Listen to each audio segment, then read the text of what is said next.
Today I wanted to share with you my top lures and flies for fishing in the Williams Lake area.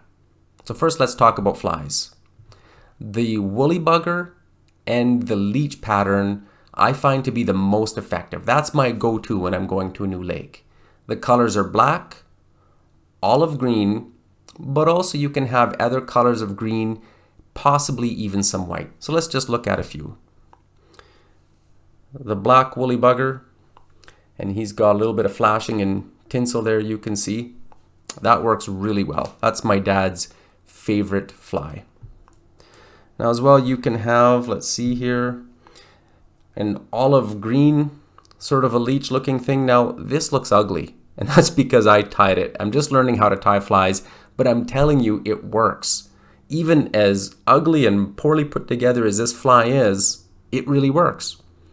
So it doesn't have to be too fancy. It's olive colored and a leech pattern. And what I found was fishing on Dugan, my dad, he prefers the black woolly bugger. And we were getting about the same amount of bites.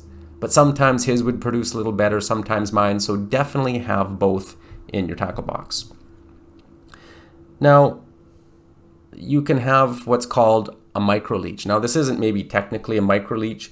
It's just the olive colored sort of leech with no tail on the end. But a lot of people use microleaches. You can try that out as well. Now, it doesn't have to be olive green. It can be this different sort of more of a lime green with a black tail.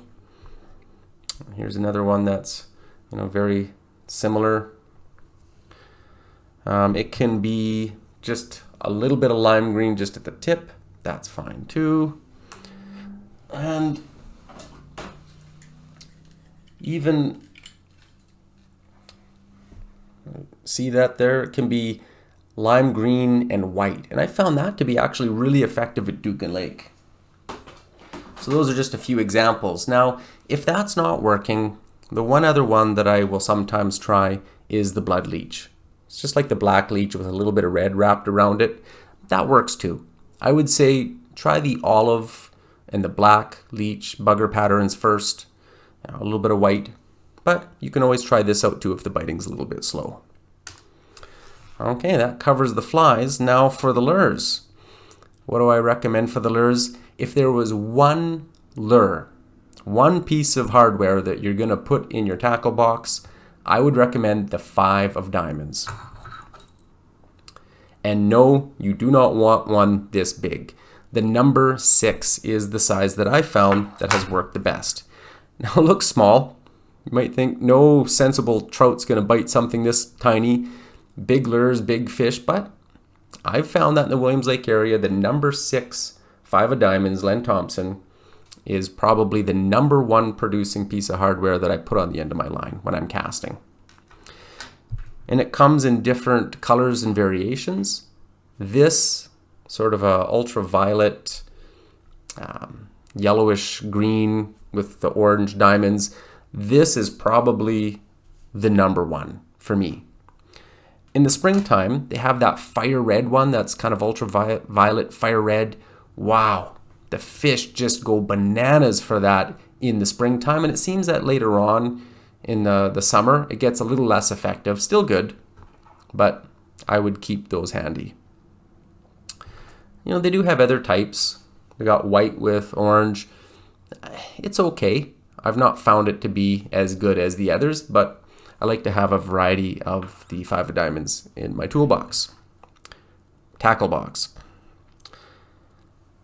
This guy, I don't know why, I've not found him to be very effective at all. People rant and rave over how wonderful this is.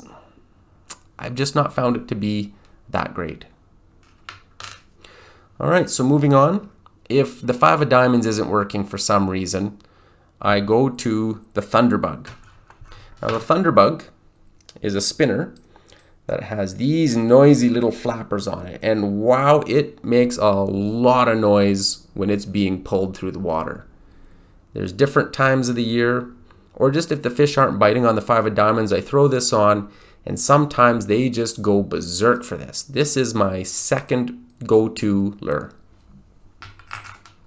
And last, you can pick up pretty much any spinner. I mean, I just got a bunch of these on Amazon, you know, where you get like 30 spinners for 20 bucks or something like that. And I just make sure that it's got a bit of orange and red on it.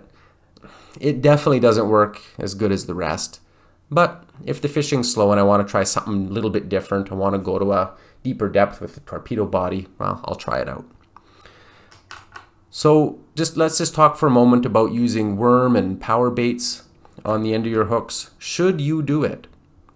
Well, you can. You can put a little bit of power bait on the treble hook there. You may catch as many fish as leaving it off, but what I found quite interesting is that when you put it on, it affects the way that this wiggles through the water. It affects the action.